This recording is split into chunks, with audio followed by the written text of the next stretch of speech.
Alright guys, it's your boy Rhino, man, back with it, man. As you see behind me is my first baby. This is my first car I ever purchased. Well, I should say my first powerful car I ever purchased, which is my B7 RS4 2007.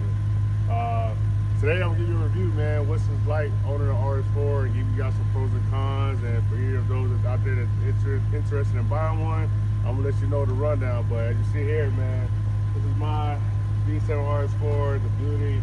I've been having this car for 7 years, and just go for a ride. I'm gonna let you know everything about it. The question is, what does it feel like driving a B7 RS4? I will say this: it's fucking amazing. Like, it's amazing. Like, this is an amazing car to drive. It's a fun car to drive. Those that know what the B7 RS4 is the only 4-door sedan for the RS4 family. I mean, you have a V8, naturally aspirated, 6-speed, 420 horses, and a V8 motor that's built off the base of a R8 motor. I mean, can you hear that? Let's listen to it. So nice. Like, it's so nice. Like, can you hear it? Just ready to scream, ready to roar, ready to take off. I had this car for about, what, 7, 8 years now, going on 8 years. And I will tell you that every time I drive this car, it reminds me why I brought this car. The funny thing about it, when I was buying my RS4, is that I really didn't know what I wanted at the time. I wanted a powerful car, and I didn't know if I was gonna get like an M3, if I was gonna do like an M5. And I was looking at something reasonable, and like this car right here really found me. I didn't know much about Audis. Like, I knew of them, I knew about them, but I never had one. So like, I never had like experience with Audi until I got my own. And I saw this one online, and I went all the way to Orlando to go pick it up. You know, I'm here in Georgia, so all the way to Orlando to go pick it up. And I remember the first time it was me and my pops. We was waiting for the guy to pull up. And I hear this car like on a highway. I was like, man, this is a car on a highway. I was like, man, that thing sound good. I didn't know what it was.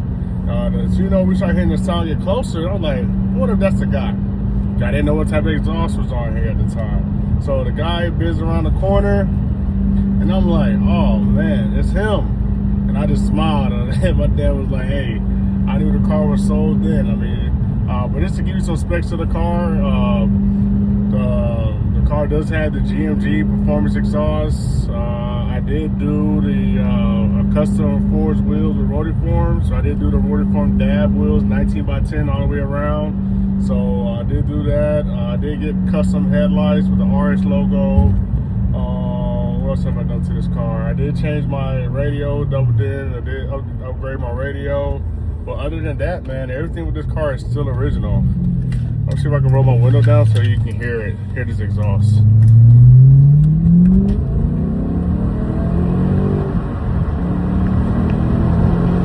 feels so friendly and nice. So friendly and nice.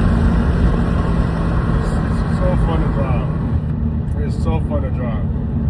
Like, this car is so fun to drive. Like, y'all don't understand, this is an all-wheel drive car with all this power.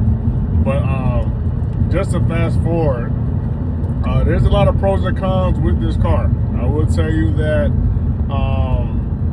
this car, if it was to break, they break hard. I will say that for any of those that's out there trying to buy an RS4, they do break hard. A lot of the Audi dealerships now don't want to work on these, so you have to go to like a special type of mechanic or Audi mechanic outside of the dealership that gets stuff done if you can't do it yourself. What have I done to this car since I got it? Changed the CV boosters. I did change my valve cover gaskets. I did change my front main seal. I did change my intercooler. The intercooler, let me tell you about that one. The intercooler alone, the intercooler didn't go out. It had a leak. I still could have kept it, but it had a slow leak. I changed that this past summer, and there was only one intercooler at the whole world that was online. Like, only one intercooler online.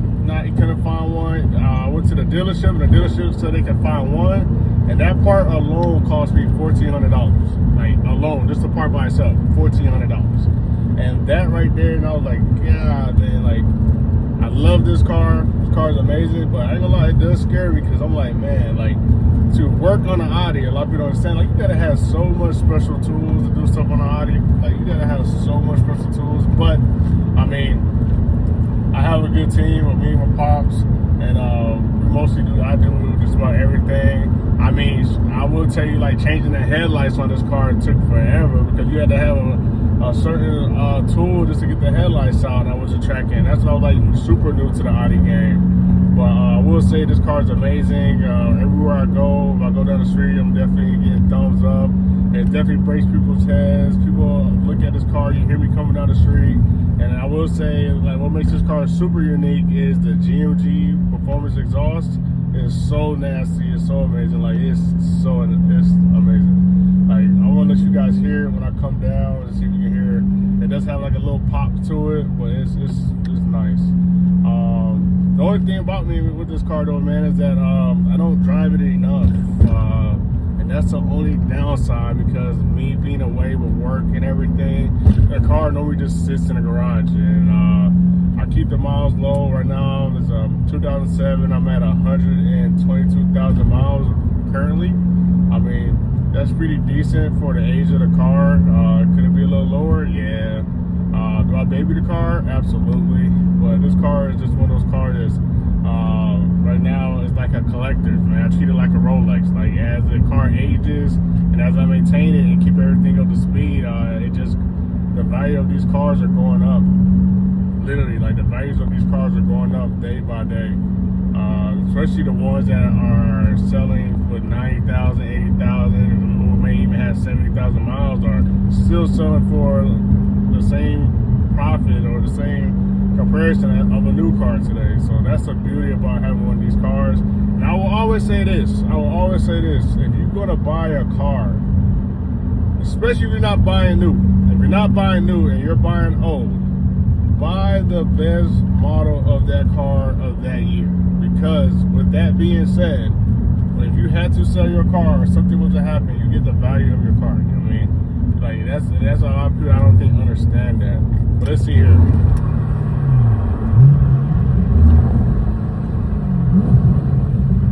Red match.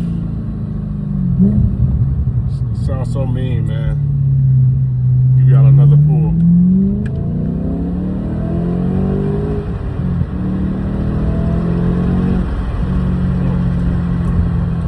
I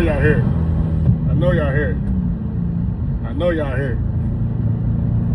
But I'm gonna give you guys a walk around of the car, and I'll talk about everything what I done and what I did. And I mean, for anybody that's trying to buy an RS4, like if you can find one of these, buy one. I'm totally in agreement of buying one.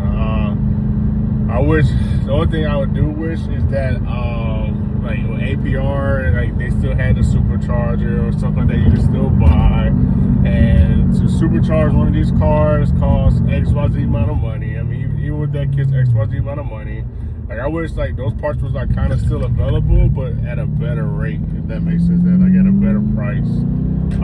But I mean, you pay for what you get. So, but that's the only reason why I haven't done that, to supercharge it. And then I see some people do like turbos and stuff like that, but I don't have the skill. And I don't have the skill and team to do stuff like that. I can only do like if it's a bolt on, change something, gaskets, I can do that type of stuff. But everything else that's going to revolve that, man, I really can't do that. So, but I'm gonna show you guys a car, and let me know what you think.